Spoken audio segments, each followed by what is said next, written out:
I thought I knew my husband. Until one document, buried in the middle of our divorce paperwork, exposed a secret worth more than £200,000. How do you stay married to someone for 6 years and never realize they've been living an entirely separate financial life behind your back? And the worst part, it wasn't even the money that broke me. It was what the money meant. Because the second I saw that figure on the page, I realized I might never have truly known the man I married. We had what I always believed was a healthy marriage. Not perfect, no marriage is, but stable, respectful, independent in a way that made sense to both of us. I'm 38, a specialist nurse in Manchester. My job is intense, emotionally draining, and exhausting in ways most people don't see. But it also keeps me grounded. Every day I deal with real people, real pain, real fear, real life. My husband, well, ex-husband now, was 41 and worked in tech. Smart, quiet, logical. The kind of man who didn't speak just to fill silence. And when he did speak, it usually sounded thoughtful, measured, controlled. We weren't one of those couples who merged everything into one giant shared life. We had our own current accounts, our own spending, our own sense of identity, and I liked it that way. I never wanted to disappear into a relationship. We split the bills. We talked about bigger purchases. We planned things together. We functioned like two independent adults choosing to build a life side by side. At least, that's what I thought. Looking back now, there were things I never questioned. He was always fine with money. Never stressed. Never excited either. Just neutral. If we talked about saving for a house, he'd nod and say we'd get there eventually. If I mentioned investments or pensions, or whether we should be doing more with our savings, he'd shrug and say he preferred to keep things simple. At the time, it felt like a difference in personality. Now, it feels like a carefully built silence. The divorce didn't come out of nowhere. It wasn't explosive. No affair, no screaming matches, no plates thrown across a room, no dramatic betrayal. At least, not the kind you can point to straight away. It was slower than that. Distance. Silence. The kind that starts as tiny cracks you can barely see, then spreads so gradually you almost convince yourself nothing is wrong. Until one day you wake up and realize you're living with a stranger. We stopped talking about anything that mattered. Then we stopped talking altogether. And eventually, we both just knew. So we filed. It was supposed to be simple, clean. Two adults ending a marriage without destroying each other. That's what I told myself, anyway. Then my solicitor got involved, and everything changed. She was thorough. Almost aggressively so. List everything, she told me. Every account, every asset, every debt, everything either of you owns or has access to. I remember sitting there filling out forms, thinking how straightforward this was all going to be. My savings, my NHS pension, his salary, his known bank accounts. Nothing complicated. Nothing hidden, at least. Nothing I knew about. A few weeks later, she rang me. Not an email. Not a text. A phone call. And the second I heard her voice, something in my chest tightened. There was a pause before she spoke, like she was choosing her words carefully. I need to ask you something, she said. Are you aware of any cryptocurrency assets your husband owns? I actually laughed, not because it was funny, but because it sounded so random. Crypto? I said. No, he's not into any of that. Another pause. Longer this time. Well, she said. He is? And then she told me the number. Somewhere between 180,000 and 220,000 pounds. Mostly Ethereum, some Bitcoin, a few other coins. I didn't understand at first. I thought maybe she was talking about a business account. Something technical. Something temporary. Something with a simple explanation. But no, this wasn't new. This wasn't recent. This had been building for years.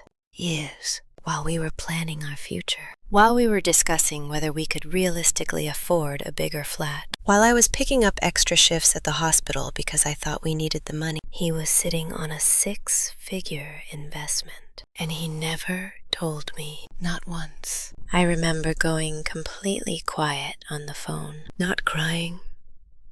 Not angry. Just blank. Like my brain refused to process what I was hearing. Because it didn't make sense. Not financially, but emotionally. Who hides something like that? Not a surprise anniversary gift. Not a tiny savings account. More than 200,000 pounds from the person they share a bed with.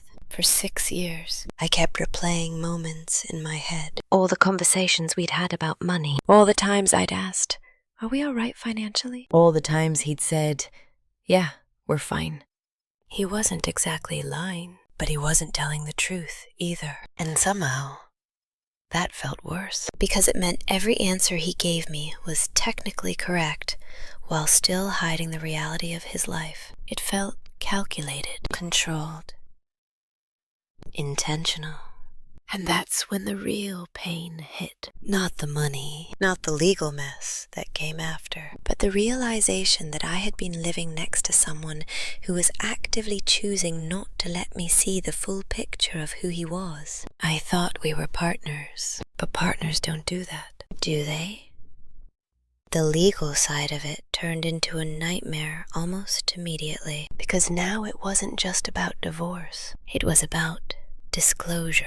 When did he buy those assets? Before the marriage? During? Did he use money from his salary while we were together? Did he move money through different accounts? Did he hide transactions? Was this considered matrimonial property? Every answer opened up 3 more questions. My solicitor was brilliant, but even she admitted a situation like this could drag on. Crypto isn't like a normal bank account. It's harder to trace, easier to move, and if someone wants to hide it, they can. So instead of a clean separation, I found myself stuck in this long, expensive, emotionally draining process of uncovering a life I didn't even know existed. I started questioning everything. Was there anything else? Any other accounts? Any other investments? Any other secrets? Or was this the only one I happened to find? That's the part that keeps me awake at night, not knowing. Because once trust breaks like that,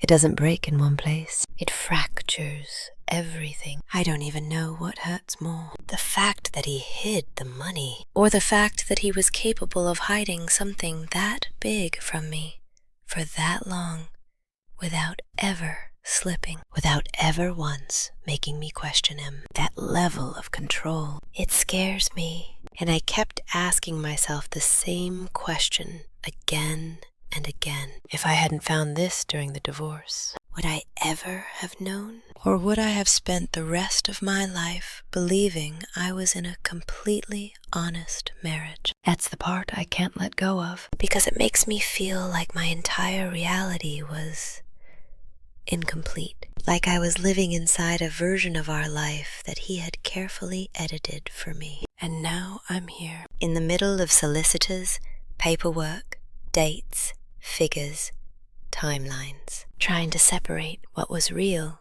from what was hidden, trying to work out not just what I'm legally entitled to, but what I lost emotionally. Because it isn't just a divorce anymore, it's a discovery. And I'm not sure I'm ready for everything it might reveal. I couldn't stop thinking about it, not just the money itself, but the timeline. Because once that number lodged itself in my head, my brain started doing what it always does. connecting dots I hadn't even realized were there before. I started replaying years of our life together like a slow, uncomfortable film. Every conversation about finances suddenly felt suspicious. Every "we'll sort it later" sounded different now. And the worst part? There were moments, small ones, that suddenly made far too much sense. Like the time we nearly bought a flat. I remember sitting at the kitchen table with him, laptop open, spreadsheets everywhere, a calculator beside my tea, trying to work out what we could realistically afford. I was being cautious, like I always am, running worst-case scenarios in my head, making sure we wouldn't overstretch ourselves, making sure mortgage repayments wouldn't swallow us whole if interest rates went up or one of us had a rough year. He kept saying things like, "Let's not rush," or "maybe we should wait another year." At the time, I thought he was just being responsible. Now I look back and think, wait for what? You already had the money. More than enough for a deposit. More than enough to take the pressure off me. More than enough to stop me taking on extra shifts I was too exhausted to work. And yet, you said nothing. There was also this one moment I can't get out of my head. About 3 years into our marriage, I came home after a brutal week at the hospital. I was exhausted, emotionally wrung out. The kind of tired that doesn't just sit in your body, but in your bones. I sat down beside him on the sofa and said something like, "I wish we had a bit more breathing room financially. I feel like I'm constantly pushing just to keep up." He looked at me, nodded, and said, "I know. It'll get better." That was it. No reassurance. No, actually, we're in a better position than you think. No, maybe you don't need to do every extra shift. Just that. And now, knowing what I know, that moment feels like a punch to the chest. Because I wasn't asking for luxury. I wasn't asking for designer handbags or fancy holidays in the Maldives or some ridiculous lifestyle. I was just tired. And he let me carry that weight alone. That's when the anger started creeping in. At first, it had been shock, then confusion. Now, it was something sharper, something hot. Because this wasn't just about secrecy anymore. It was about choice. He chose not to tell me. Again and again and again. Through stress, through conversations, through those moments when honesty could have changed something. And I couldn't stop asking myself, why? Why hide it? Was it fear? Control? Did he not trust me? Or worse, did he never see me as someone who deserved to know? I tried to confront him, not straight away. I needed a couple of days just to gather my thoughts without completely falling apart. When I finally brought it up, it wasn't dramatic. No screaming, no accusations, just a question. Why didn't you tell me? He didn't even look surprised. That's what got me. There was no panic, no guilt written all over his face, no scrambling to deny anything. He just sat there, calm. Like this conversation had always been inevitable. I didn't think it was necessary, he said. That sentence, it still echoes in my head. Not necessary. I remember staring at him, waiting for more. Some explanation, some justification, something that would at least make it make sense. But that was it. So I asked again. Not necessary. To tell your wife you had over £200,000 in investments? He gave a slight shrug. It was my money. My money. That's when something inside me shifted. Because right up until that moment, I think part of me was still hoping there was some misunderstanding, some technicality, some explanation we could talk through. But the way he said it, it wasn't defensive. It wasn't emotional. It was matter of fact, like we were discussing the weather, or what to have for dinner, or why he'd bought a different brand of coffee. I felt this wave of disbelief wash over me. Were you ever going to tell me? I asked. Another pause, and then he said, I don't know. Not even a lie, not even a comforting answer, just nothing. And that's when I realized something terrifying. This wasn't a secret that had been weighing on him. He wasn't struggling to keep it hidden. He wasn't losing sleep over it. To him, this was normal. Keeping that part of his life separate from me wasn't a burden. It was a decision, a comfortable one. And suddenly, everything about our relationship felt one-sided. I started seeing the pattern. He compartmentalized everything. Work life, financial life, personal life. All neatly boxed off, and I was only allowed access to the parts he chose to show me. I thought we were equals, but in reality, I had been operating on partial information the entire time, and that realization, it broke something in me. Because trust isn't just about honesty, it's about transparency. It's about choosing to let someone fully know you, and he never did that. Not really. After that conversation, things got colder between us. Not louder, just more distant. More distant than before.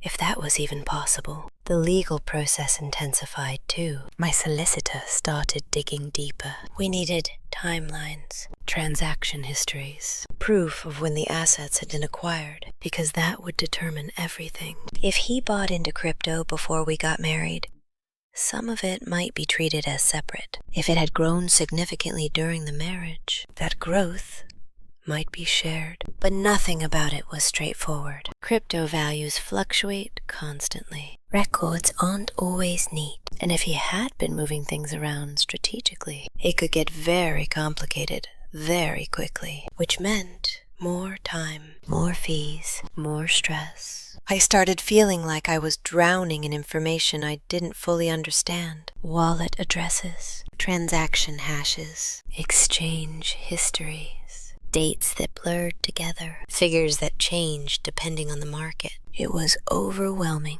and all of it traced back to one simple thing. He didn't tell me. That's it. One decision, one choice.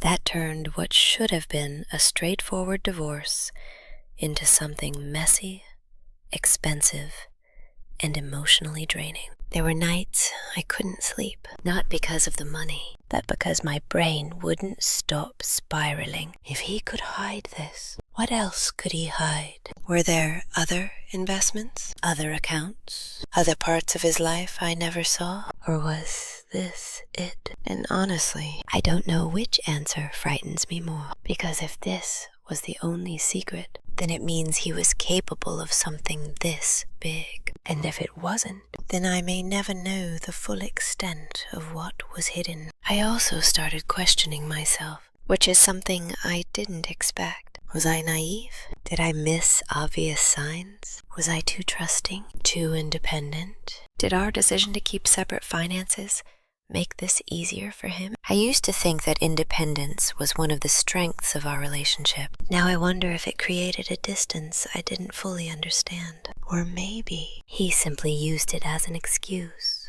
I spoke to a few friends about it. Some were horrified. Some said things like, well, technically it was his money.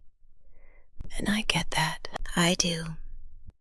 Legally, maybe, but emotionally, in a marriage, that isn't how it works. Or at least, that's not how I thought it worked. Because to me, marriage isn't about sharing every password, or merging every account, or asking permission to buy lunch. But it is about honesty. It is about sharing the reality of your life with the person you chose. And he didn't do that. Not fully. Not ever.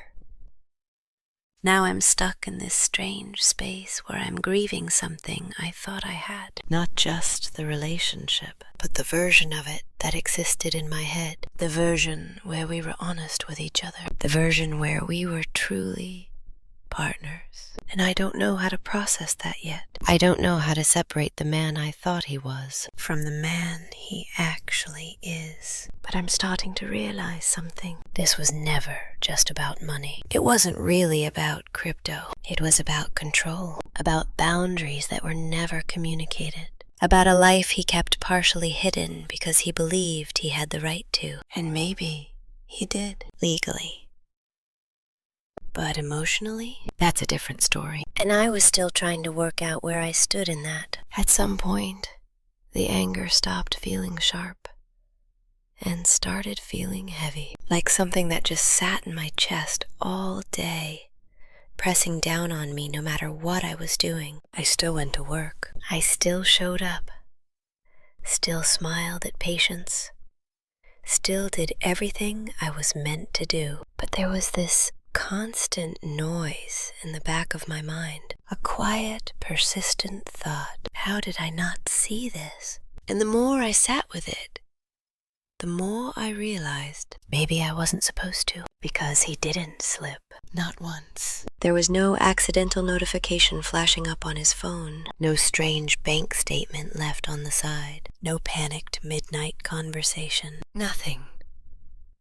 If it hadn't been for the divorce, if it hadn't been for the legal requirement to disclose everything, I would never have known. That thought alone was enough to turn my stomach, because it meant this wasn't just a secret. It was a perfectly maintained one. And that takes effort. That takes intention. That takes practice. I started noticing how differently we processed life. I've always been someone who talks things through. If I'm stressed, I say it. If I'm unsure, I ask. If something changes in my life, I share it. Not because I have to, but because that's what connection feels like to me. With him, it was never like that. He was quieter, more reserved, more internal. At first, I thought we balanced each other out. Now I wonder if we were just disconnected in ways I didn't fully understand. There's one memory that keeps replaying in my head. It was sometime during the pandemic. Everything felt uncertain then.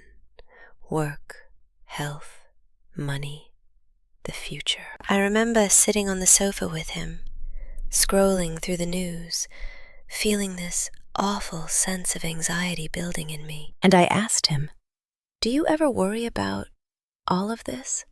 Financially, I mean? Long term?" He looked at me, calm as ever, and said, "Not really.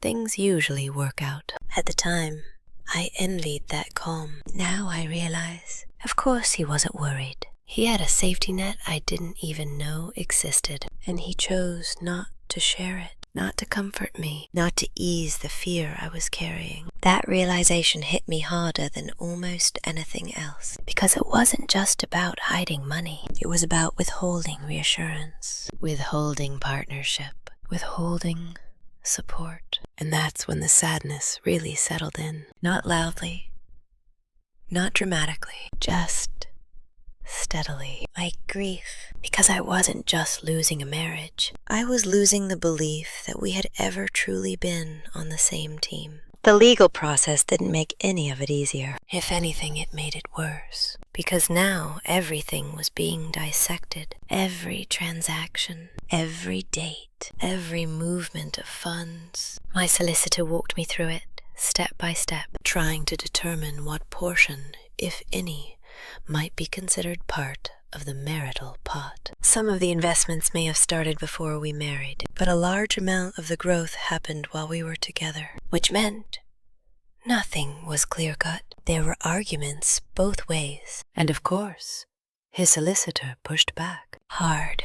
They argued it was entirely separate, that he had managed it independently, that I had no involvement, no knowledge, no entitlement. And hearing that, it did something to me, because they weren't wrong about one thing. I had no knowledge, but not because I chose not to, because I was never given the chance. Still, legally, that distinction matters. Emotionally, it just felt like another layer of betrayal. The process dragged on. Weeks turned into months. Every update came with more forms, more invoices, more waiting.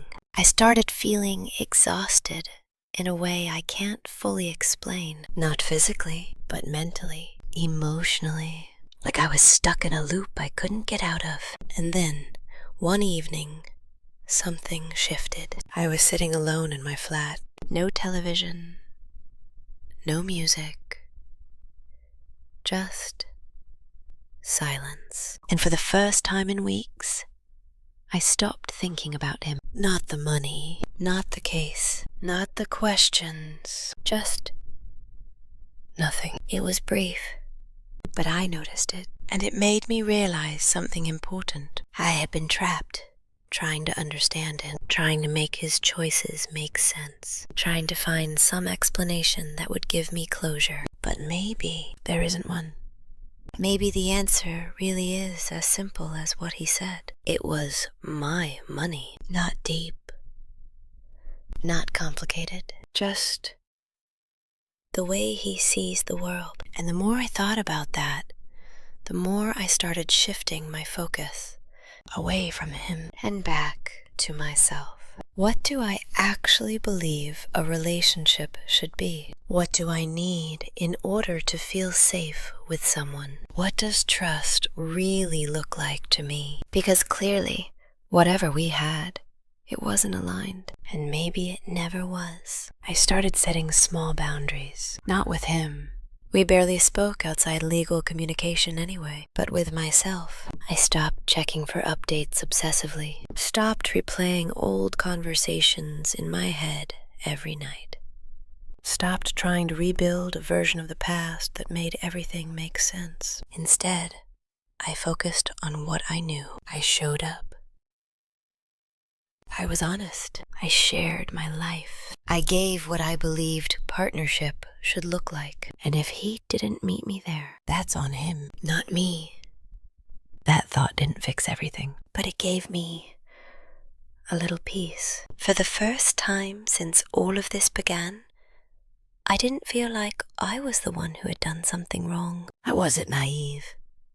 I wasn't careless. I was open, and there is a difference. The case was still ongoing. We were still sorting through everything. There was still uncertainty about how it would all end. But emotionally, I wasn't where I had been at the start. I wasn't in shock anymore. I wasn't even as angry. I was just clearer about what happened, about what I lost, and about what I deserve going forward. Because at the end of the day, this wasn't just about hidden assets. It was about a hidden version of a person. And once you see that, you can't unsee it. Maybe that's what closure actually is. Not an explanation, not an apology, just clarity. And I was starting to think that might be enough. The final hearing didn't feel dramatic. No shouting, no last-minute confession.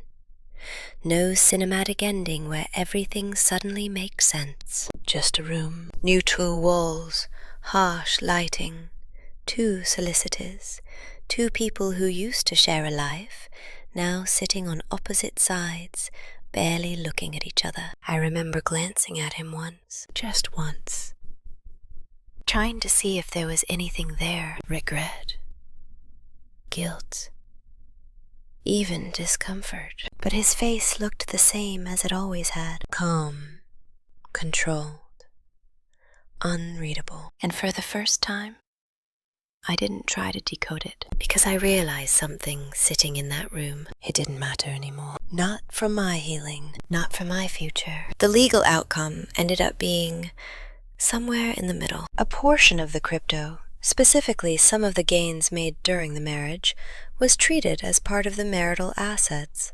Not all of it, not even close to half, but enough to acknowledge that those 6 years weren't entirely separate. It wasn't a victory. It wasn't a defeat. It was just a resolution. Figures on paper, signatures at the bottom, an official ending. And when it was over, I didn't feel relief the way I thought I would. I didn't feel closure in that room. I just felt quiet, like something inside me had finally stopped fighting. The real closure came later, days later, in a completely ordinary moment. I was in Sainsbury's, standing in the coffee aisle, trying to choose between 2 brands. Nothing special, nothing emotional. And suddenly, I realized I hadn't thought about him all day. Not once. No replaying conversations. No analyzing his behavior. No questioning what had been real